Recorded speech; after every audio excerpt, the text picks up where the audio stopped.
제발 한 번만 더. Assalamualaikum warahmatullahi wabarakatuh. Hai guys, kembali lagi dengan aku di channel Popcorn Movie. Apa kabar kalian hari ini? Semoga sehat-sehat semua ya. Nah, sebelum kalian menonton video, alangkah baiknya kalian menyiapkan cemilan atau kopi sebagai teman nonton kalian. Karena aku sudah tahu kalian pasti jomblower kan? Nah, di video kali ini aku akan membahas alur cerita film yang lagi viral di TikTok, yang berasal dari Korea. Film ini berjudul Squid Game yang dirilis belum lama ini. Film ini mengisahkan tentang beberapa orang yang diundang untuk mengikuti sebuah permainan yang berhadiahkan uang miliaran rupiah. Awalnya, mereka menganggap permainan itu hanyalah permainan biasa. Tetapi, ketika mereka sudah mencoba permainannya itu, akhirnya mereka sadar bahwa mereka sudah terjebak di dalam sebuah permainan yang mempertaruhkan nyawa mereka. Apakah mereka akan berhasil melewati permainan tersebut dan mendapatkan uang miliaran rupiah? Tetapi aku akan menginformasikan bahwa aku akan membagi alur cerita film ini menjadi beberapa part. Jadi tetap ikutin sampai part terakhir ya. Daripada berlama-lama nggak jelas, mari kita mulai saja alur ceritanya. Markicus.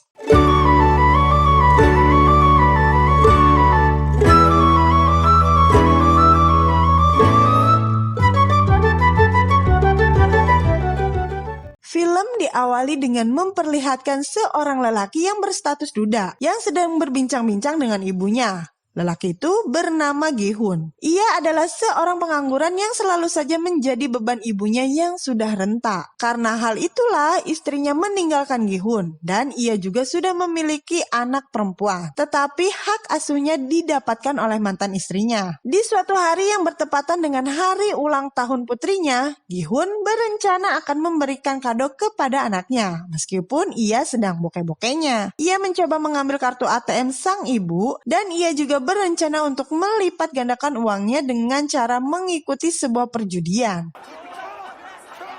Untung saja, ia menang dalam permainan perjudian tersebut dan ia mendapatkan uang yang cukup banyak. Tetapi di saat dia akan pulang, terlihat sekelompok orang menghampirinya. Dan ternyata itu adalah orang-orang rentenir yang akan menagih utang kepada Gi-hun. Ia pun kaget dan langsung ngibrit berlari untuk menghindari para rentenir tersebut. Tetapi ia berhasil ditangkap. Lalu ia pun mencoba bernegosiasi dan akan membayar seperempat uangnya dengan hasil kemenangannya hari ini dari berjudi. Namun ketika Gi-hun mengodok kantongnya, uangnya telah lenyap. Ternyata di saat Gi-hun dikejar rentenir, ia sempat menabrak seorang wanita yang ternyata wanita itu telah mengambil semua uangnya. Karena tidak bisa membayar hutang sepeser pun, rentenir itu membuat suatu perjanjian dengan Gi-hun. Jika Gi-hun tidak melunasi hutangnya tepat waktu, maka organ tubuhnya akan diambil dan dijual. 그래 거기 구. Dengan kejadian itu, Gi-hun tidak bisa memberikan kado yang indah kepada putrinya. Ia hanya memberikan sebuah korek api berbentuk pistol. Dia kira kakek-kakek kali dikasih korek api. Ia berpikir dirinya tidak berguna dan ia pun sangat frustasi dengan hutangnya yang begitu besar. Di tengah keputusasaan, Gi-hun didatangi oleh seorang opa ganteng yang menawarkan dan memberikan tiket masuk ke dalam sebuah permainan yang bisa menghasilkan uang. Dan opa itu berkata, jika kamu bisa menyelesaikan permainan tersebut, maka kamu akan menjadi orang yang kaya raya. Mendengar hal itu, Gi-hun yang sangat bokeh tentu saja sangat tertarik dan mengikuti permainan tersebut.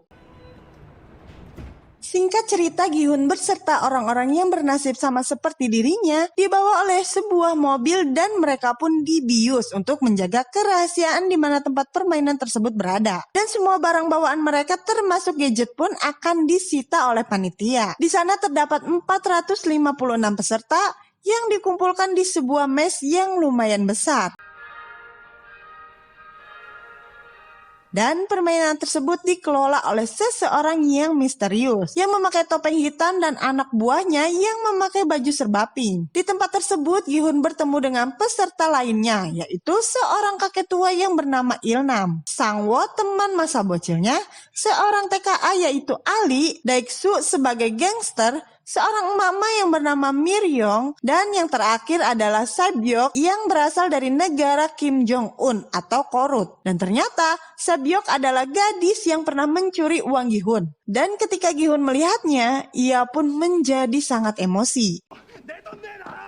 Namun tiba-tiba terlihat ada yang datang. Mereka adalah panitia permainan tersebut. Dan panitia pun menjelaskan bahwa mereka akan melalui 6 permainan. Mereka pun menjelaskan beberapa peraturan yang harus peserta ketahui sebelum memulai permainannya. Salah satu peraturan tersebut adalah pemain tidak boleh berhenti di tengah permainan. Pemain yang tidak mau bermain akan langsung dieliminasi. Dan yang terakhir, permainan akan dihentikan jika mayoritas dari peserta menyetujuinya. Setelah menandatangani surat perjanjian, mereka pun diarahkan ke ruangan berbeda untuk memulai permainan yang pertama.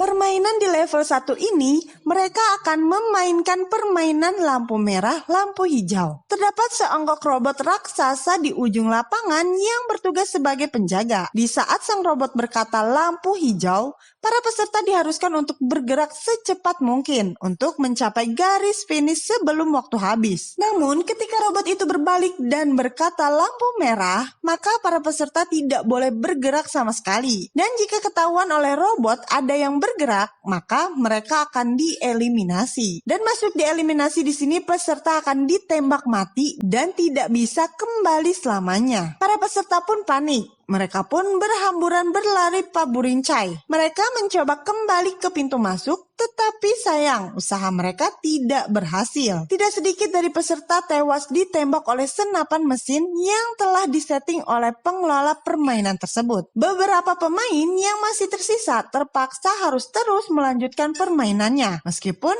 mereka dikelilingi mayat di sekitar mereka. Mereka pun harus bergerak cepat dan tetap berkonsentrasi untuk mencapai garis finish sebelum waktunya habis. Jika peserta berlari melewati garis, maka ia dinyatakan berhasil dan berhak melanjutkan permainan selanjutnya. Gi-hun yang tertinggal di belakang, ia pun mencoba berlari seedan-edannya untuk mencapai garis finish sebelum waktu habis. Ketika Gi-hun akan sampai di garis finish, ia pun malah terpeleset dan bertepatan dengan lampu merah. Untung saja, Gi-hun diselamatkan oleh Ali yang berada di belakangnya. Ali menahan baju Gi-hun supaya tidak terjatuh dan pada akhirnya mereka pun lolos dari permainan pertama. Sedangkan mereka yang masih tersisa di arena permainan yang kehabisan waktu langsung dinyatakan gagal. Dan pada akhirnya mereka tewas ditembaki satu persatu. Permainan level 1 selesai. Mereka pun kembali dikumpulkan di mes mereka. Dan peserta yang tersisa sekarang hanya berjumlah setengahnya, yaitu 201 peserta. Para peserta yang tersisa sangat syok dan ketakutan karena apa yang telah mereka alami di dalam permainan tersebut. Dan mereka pun sepakat untuk menyudahi permainan tersebut dengan melakukan voting. Sebelum voting, panitia mengingatkan kepada mereka bahwa uang hadiah yang sudah terkumpul saat ini sudah mencapai dari 25 miliar won. Nilai itu sudah diakumulasikan dengan jumlah peserta yang gugur. Jika mereka memilih untuk berhenti, maka mereka kembali tanpa membawa uang sepeser pun. Hal itu membuat mereka semua menjadi goyah. Berat kalau udah masalah uang mah. Namun pada akhirnya selisih satu suara saja berpengaruh. Mereka pun sepakat untuk menyudahi permainan tersebut. Mereka pun akhirnya dipulangkan kembali ke daerahnya masing-masing.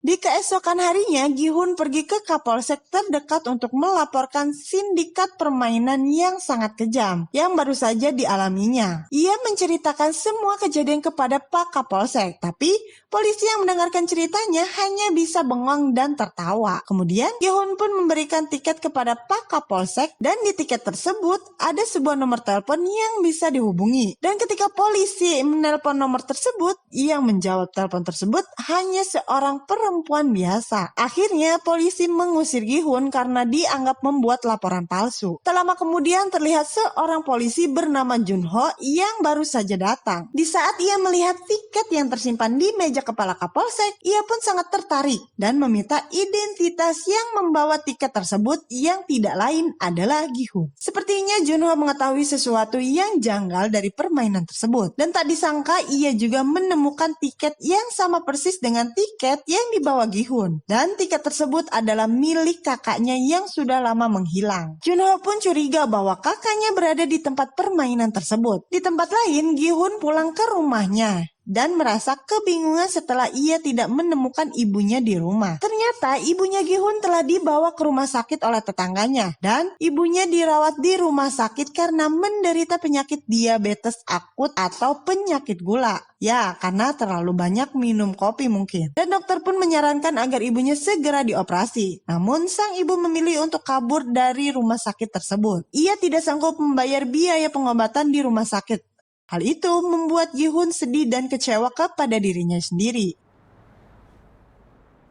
Gi-hun yang mencoba meminjam uang kepada mantan istrinya, namun bukan uang yang ia dapatkan, tetapi ia mendapatkan cemoohan dari suami mantan istrinya. Dan Gi-hun juga dilarang mendekati putrinya sendiri. Hal itu membuat Gi-hun kesal dan emosi, lalu menonjok laki-laki tersebut. Dan Gi-hun pun teringat bahwa yang dikatakan panitia permainan tersebut pun benar, bahwa kehidupan nyata lebih kejam daripada yang terjadi di dalam game. Semua kenyataan pahit yang mereka alami membuat Gi-hun dan yang lainnya pun memutuskan untuk masuk kembali ke dalam arena permainan. Singkat cerita, malam pun gelap. Mereka semua berkumpul dan dijemput oleh mobil sama seperti saat pertama kali mengikuti permainan tersebut. Tetapi situasinya berbeda karena para peserta sudah mempersiapkan fisik dan mental mereka. Di saat bersamaan terlihat di belakang diam-diam Junho menyusup ke dalam mobil. Dan ia berniat untuk masuk ke dalam arena permainan agar bisa mencari kakaknya yang sudah lama menghilang. Junho pun membegal panitia dan mencuri baju dan perlengkapannya agar bisa masuk ke dalam arena game dengan menyamar sebagai salah satu panitia di sana. Seperti biasa, para peserta dibawa ke sebuah ruangan untuk dilucuti semua barang yang dipakai oleh peserta. Tetapi kali ini beberapa peserta sudah pintar. Mereka membawa senjata kecil untuk berjaga-jaga.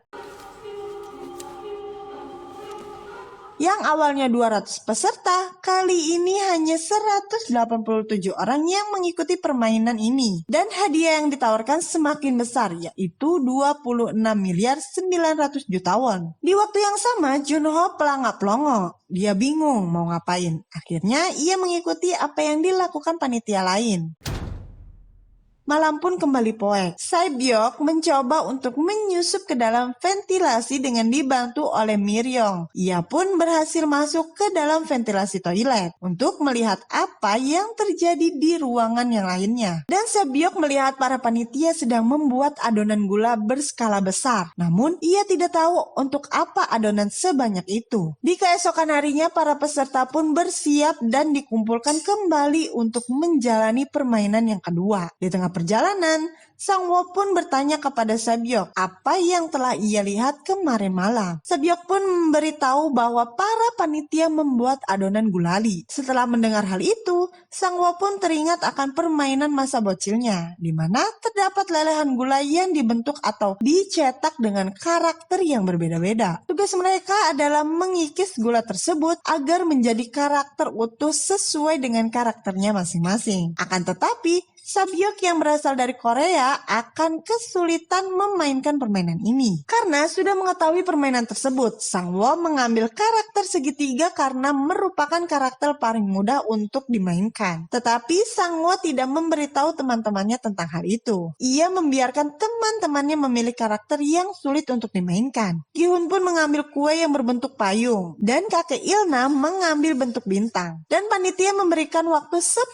menit saja untuk menyelesaikan menyelesaikan permainan ini. Bagi peserta yang gagal melakukan permainan tersebut, mereka langsung dieliminasi dengan cara di headshot di depan peserta lainnya. Dengan kejadian tersebut, para peserta pun panik dan semakin ketakutan. Mereka semua bekerja keras dan penuh kehati-hatian untuk mengukir karakter masing-masing. Di sisi lain, Miryong yang terlihat sedang memanfaatkan korek apinya untuk memanaskan jarum agar gulali itu bisa lebih mudah untuk dibentuk. Peserta yang mengambil karakter mudah satu persatu mulai berhasil melalui permainan level 2 ini. Tetapi peserta dengan karakter yang sulit akan mendapatkan masalah besar, karena akan sulit mengerjakannya, apalagi berkejaran dengan waktu yang mulai menipis. Di tempat lain, Junho pun mulai dicurigai oleh panitia lain karena ia terlihat kebingungan seperti tidak mengetahui tugasnya sendiri. Di menit injury time, Gi-hun pun memiliki ide cemerlang agar ia bisa menyelesaikan misinya dengan cepat. Ia melihat bahwa gulali mereka telah memiliki polanya sendiri. Jadi, yang mereka harus lakukan salah satunya dengan menjilati bagian belakang gulali itu sampai bisa dipisahkan dari polanya. Hal itu adalah cara tercepat yang harus mereka lakukan saat ini jika ingin selamat. Para peserta lain pun menyontek cara Gi-hun tersebut dan mulai mengikutinya. Berkat ide Gi-hun, peserta lain dan kakek Ilnam pun berhasil menyelesaikan misi ini. Namun ada seseorang peserta yang gagal dan mencoba melawan salah satu panitia di sana. Dan panitia lain pun serempak menembak peserta yang gagal agar mereka tidak memiliki kesempatan untuk melawan. Tetapi ada salah satu panitia yang berhasil disandra oleh peserta dan memintanya untuk melepaskan topeng yang dipakainya. Namun ketika panitia melepaskan topengnya, peserta itu pun langsung bunuh diri. Dan panitia yang telah terbuka identitasnya akan langsung dibunuh oleh pihak penyelenggara karena mereka dilarang membuka identitas di dalam arena permainan, kecuali di saat mereka berada di dalam ruangan dan dalam keadaan sendiri. Hal itu dilakukan karena menjaga kerahasiaan permainan tersebut, dan film pun bersambung. Tunggu episode selanjutnya guys. Terima kasih udah nonton. See you next video. Wassalamualaikum warahmatullahi wabarakatuh.